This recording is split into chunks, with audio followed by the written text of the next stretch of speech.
저녁 7시면 언니네 피부과를 올라야 되는데 저희도 계속 준비하던 것 중에 하나가 또 있어요. 말을 뱉으셔가지고 결국 해야 하는 우리 동생. 네. 우리 동생, 예쁜 동생. 안녕하세요. 저는 청년의사신문에서 일하고 있는 김찬혁 기자라고 합니다. 갑자기 참석하게 됐습니다. 저는 헬레나님과 같은 세종충남대병원 피부과에서 일하고 있는 홍지연입니다. 헬레나님께서 오늘 그래서 20대를 대표해서 아직 아슬아슬하게 아트라인. 저희 방송하려면 닉네임이 필요한데요. 항상 애들이 이제 성이 특이하니까 홍이 이렇게 불러가지고 홍이쌤! 네. 혁이로 하겠습니다. 혁이는 혹시 네. 피부과에 가본 적 있어요? 뭐 여드름 때문에 가기도 했고 주근깨나 이런 게 좀 많이 올라와가지고 피부과를 방문하게 되더라고요. 네, 지금도 좀 있네요. 이렇게.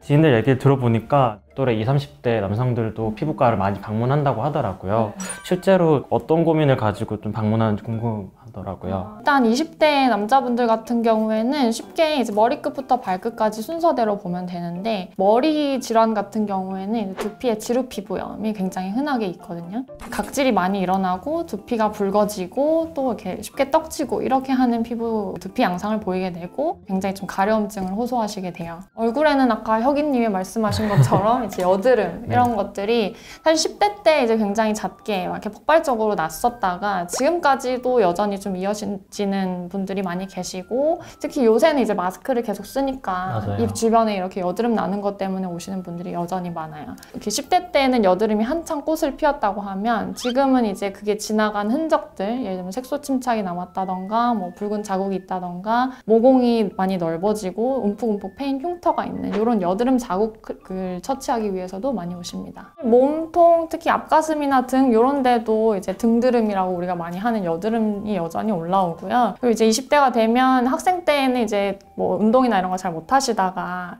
몸매도 만들고 하시려고 헬스 같은 운동을 많이 하시면서 이제 모낭염 같은 게 같이 생기는 경우가 있어요. 땀도 많이 분비가 되고 피지도 많이 나오니까 그렇게 좀 피부 트러블이 올라오는 경우가 있겠고 20대 때 좀 특징적으로 이제 많이 늘어나는 게 어루러기라는 질환이 있어요. 이제 몸통에 어디에 한 군데는 희끗희끗하게 빠지고 어느 한 군데는 색깔이 들어오는 이렇게 얼룩덜룩하게 올라오는 질환인데 얘는 이제 말라세치아라고 하는 균이 피부에 감염되면서 생기거든요. 그래서 이런 것들은 이제 항진균제 같은 걸 도포하면 좋아질 수 있기 때문에 병원에 오셔서 치료를 받으시는 게 좋고 특히 여름에는 조금 더 심해지고 겨울에는 약간 소강 상태를 보이긴 하지만 한번 생기고 난 다음에 재발이 잦기 때문에 병원에 오셔서 치료를 한번 받으시는 게 좋겠습니다.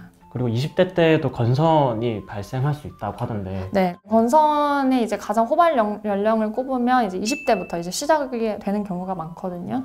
그래서 보통 이제 건선이라고 생각하면 내가 피부가 건조하면 건선이다 이렇게 해서 잘못해서 생각하고 오시는 경우가 있는데 그 두 개는 전혀 별개의 개념으로 생각을 하셔야 되고 보통은 건선 같은 경우에는 이게 팔꿈치, 무릎 이렇게 좀 펴지는 관절 부위 이런 데에 아니면 몸통, 뭐 헤어라인 이런 쪽에 두껍게 인설이라고 하는 이제 각질이 이렇게 판상 형태로 여러 군데 올라오게 돼요. 그래서 그런 것들은 오셔서 뭐 조직 검사 같은 걸 받을 수도 있고요. 뭐 혈액 검사나 이런 것들을 통해서 진단을 할 수가 있습니다. 홍희님은 남동생이 있으신가요? 네, 있습니다. 사이 좋으세요? 뭐 그냥 흔한 남매.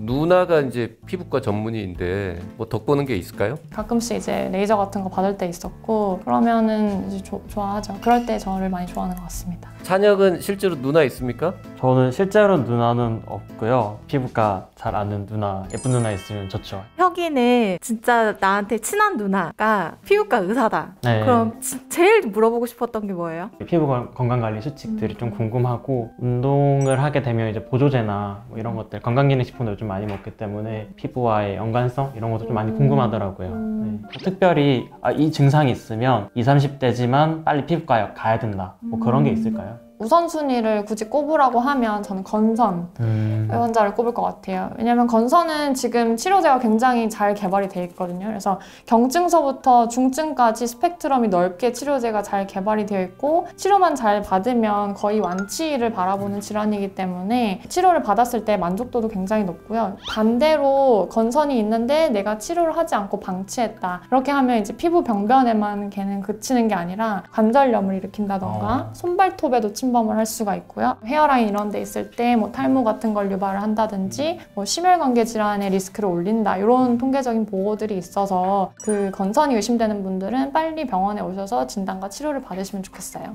오늘 그러면 2030 이제 피부과 방문해야 되는 남성들 얘기 말씀해 주셨는데 저도 사실 피부과 갈 일이 많거든요. 네, 고민이 오셔야 많아가지고 되게 생겼어요.